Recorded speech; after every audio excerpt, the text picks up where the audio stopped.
Welcome to my channel, Heart Harmony Hub. Um, Thank you for the subscribing. Thank you for always liking our videos. Thank you for sharing and the wonderful feedback.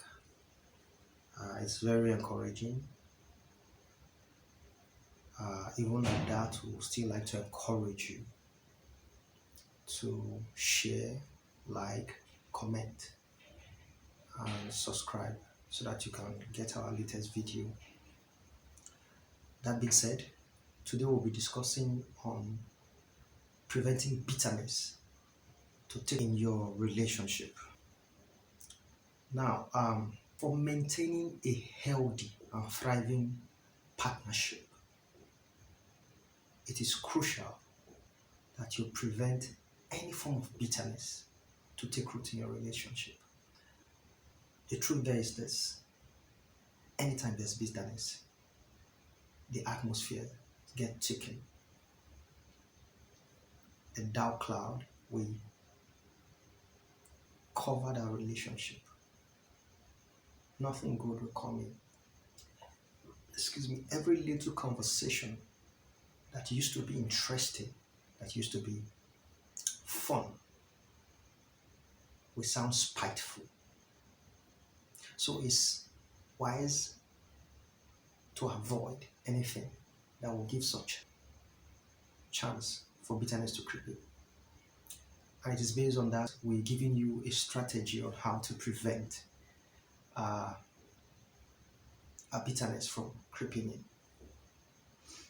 Now, you need to understand that fundamentally, when bitterness creeps into a relationship, one of the first things it does is break down communication. Or when there's communication, there's no trust. What is said is not actually taken on the face value. So the first point will be this: to foster open and honest communication. When communication is not abated, when nothing is disrupted, the flow of communication, the first on the list is to foster open and honest communication. When partners or couples are having challenges and they can communicate effectively, it's easy to weather the storm. One of the first things bitterness does is steal that chance away, that effective communication. It finds a way to break it down. Because for bitterness to thrive, there must be rancor within the partners or couples. So, but when you have an open communication system where you share your thought and feeling without anyone being judgmental, it's easy to get over such bitterness.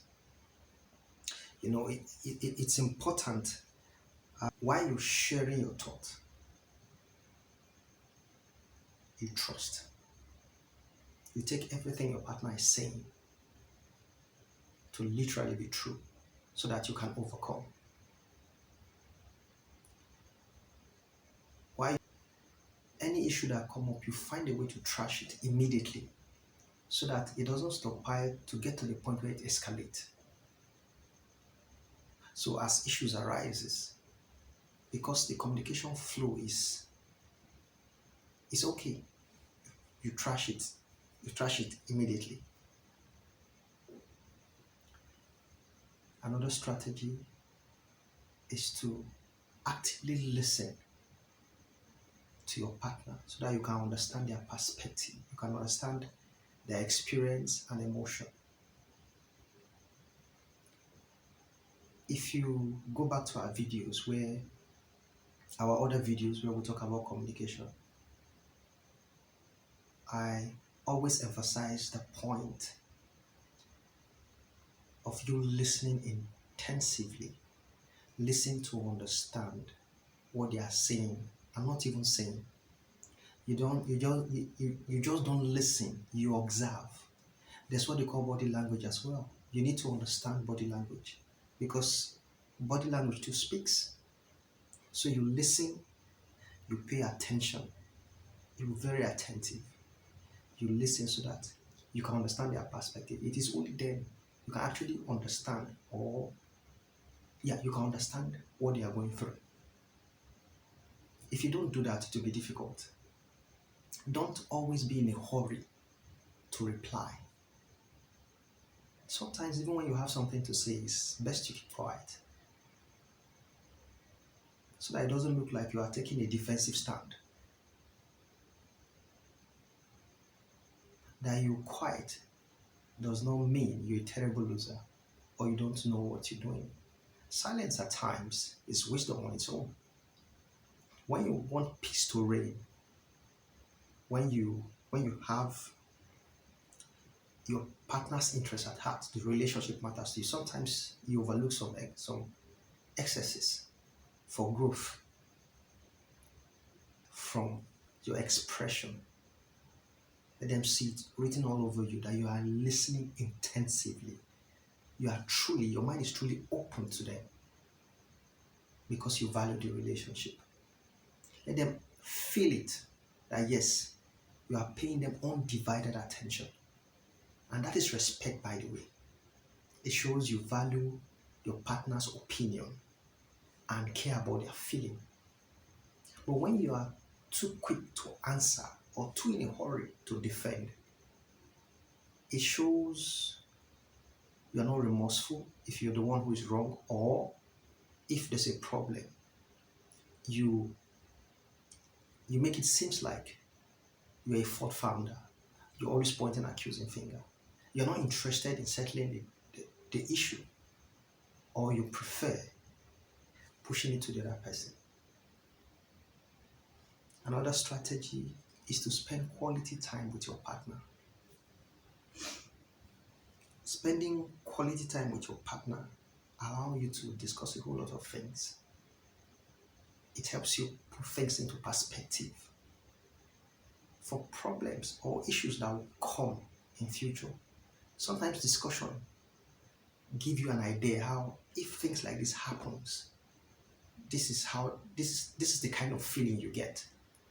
So you know your partner very well. So it helps you to prevent, it helps you to avoid, it helps you to be smart in dealing with issues. Another strategy is empathy. The only way you can, one of the best way you can actually address issues effectively and objectively is to put yourself in your partner's shoe so that you can feel their experience and emotion. If you always stick to your gun, then it will be difficult to settle crises or issues when arise in the relationship. So you need to always learn to put yourself in their mix, put yourself in their place. And that will give you a good head start on how to address issues. It will really help you see the best way to solve it without it escalating, without it drawing unnecessary torture on partners. So it's important that at every junction, at every issue, you empathize. You learn to empathize. You need to always know how they are thinking about it or why they see it the way, their own perspective.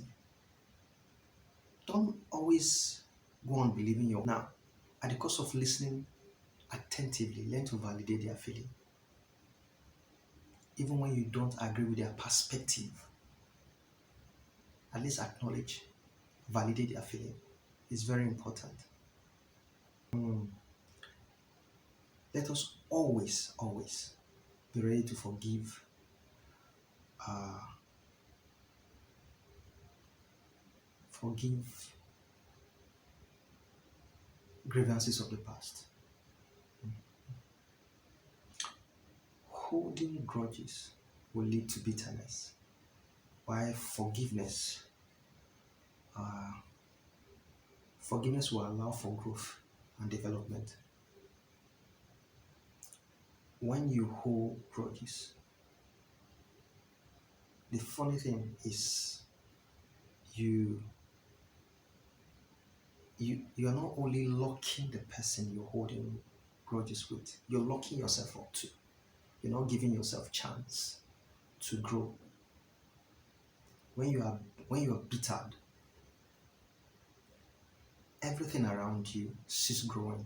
They start dying, including you, the one who is bitter. So for your prosperity, for your happiness, for your healthiness, it's good you let go. Yeah, you might still be hurting from what the person did, but you have to let go for your sake too. You you just you just have to let go. You just have to. You have to forgive the person and forgive yourself as well. It's very important for healing to take place. Another strategy is approaching conflict with a mindset of solution.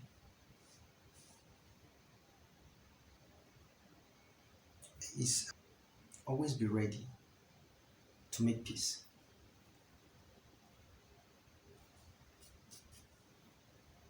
Always be ready.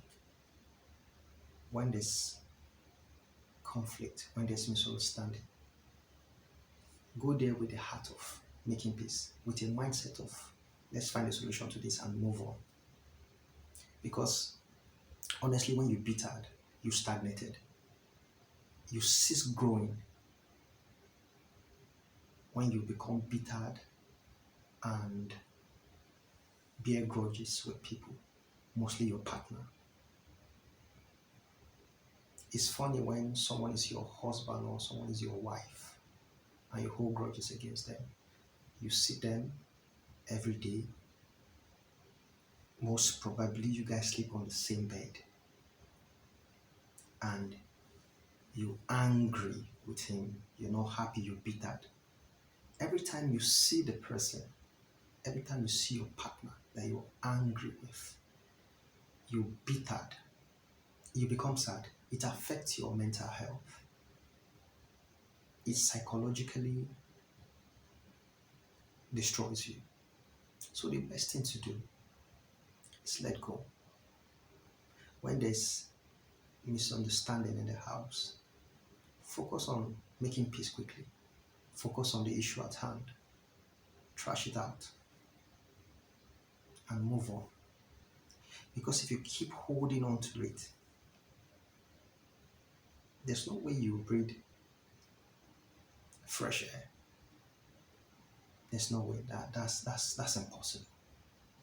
You know, today I was listening to the senior pastor of Dunamis International Church, and he said something. He said, if you don't let the past pass, you will pass with the past. Excuse me. If you don't let the past pass, you will pass with the past. Now, I don't know how you will or how you can interpret that, but for me, every time you hold on to the past, you become history. That's what I feel is saying there. You become history because you're living in. Imagine they've all gone past you. Because of that, you sit there, begrudging yourself. So you become history. And every time you let go, you breathe a breeze of fresh air. Something you can take hold of the future. So let go. Let go of the grudges. Let go of the pain. Discuss it with the mindset of arriving at a solution that will give you peace of mind, that will give the person involved peace of mind, a solution that will make your husband know, make the wife know that you're a peaceful person. In one of my videos, I said something. I said, uh, whenever you are developing, okay, whenever you doing things to improve the other person, in your head, you're thinking you're doing all this for them, but always know you're doing it for yourself. And I gave the analogy of the finger, that when you point a finger, the other ones are basically talking to you. So in the course of, I want peace, I give you peace, even when you're making all the trouble, it's yourself you're bettering. Imagine if you don't let go and you hold on to, and you lost your peace of mind. The person, your partner might not even pay attention to things like that. What if they are not paying attention? What if they believe they've trashed that out with you, but you're begrudging them? It's just you that is suffering. It's just you. So letting go will help. Looking ahead is better, not looking behind. In this life that we are, there will always be misunderstanding. And most times, the way you approach it will define how your tomorrow will be. I believe some misunderstanding are there to help you grow or see things in a different light than you used to see it. So if you don't approach it, if you don't try to approach it from a point of learning,